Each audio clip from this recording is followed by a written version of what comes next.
Hello बच्चों, कैसे हो? तो उम्मीद करता हूँ कि तुम सब अच्छे होगे। दिव्या आलोक कोचिंग सेंटर में तुम सबका स्वागत है। तो जैसा कि मैंने पहले भी कहा था कि बेसिक इंग्लिश कंटिन्यू चलता रहेगा, तो आज एक फिर वीडियो लेकर तुम्हारे लिए आया हूँ और इसमें हम लोग सीखेंगे और भी कुछ इंग्लिश वर्ड्स जिसके हिंदी पता होना बहुत ज़रूरी है। और जैसा कि तुम बोर्ड पे देख सकते हो, ये सब जो वर्ड है बहुत ही कॉमन है। हमेशा हम लोगों को इंग्लिश टेक्स्ट बुक में, स्टोरी में, पोएम में ये इन सब वर्ड्स हमेशा यूज किए हुए मिलेंगे। तो जैसा कि देख ही रहे हो कौन कौन सा वर्ड्स है।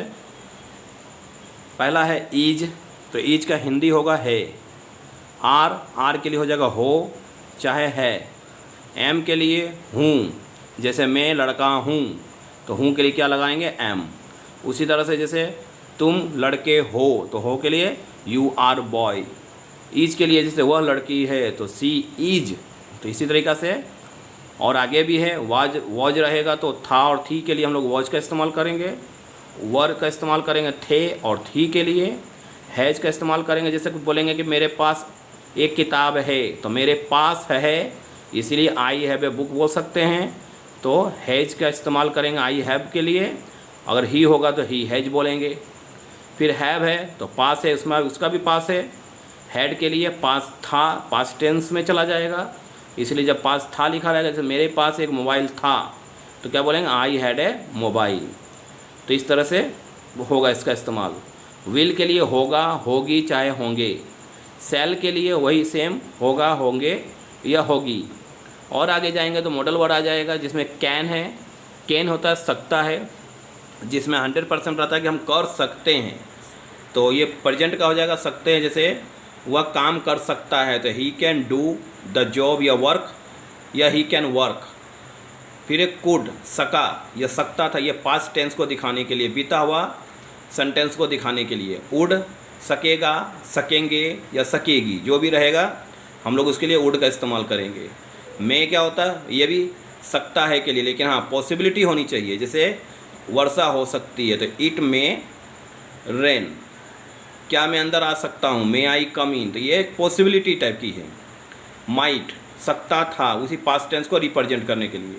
शुड चाहिए को, मस्ट होगा अवश्य चाहिए, जैसे ही मस्ट गो, उसे अवश्य जाना चाहिए। शुड में होगा जैसे हमें पेरेंट्स की बात यानी माता पिता की बात माननी चाहिए, तो we should obey our parents. तो जैसा कि तुम देख रहे हो, ये सब मैंने हिंदी और इंग्लिश, यानी इसमें इंग्लिश के हिंदी भी पता होने चाहिए और हिंदी के इंग्लिश तो बोल ही रहा हूँ, इंग्लिश का हिंदी पता होना चाहिए।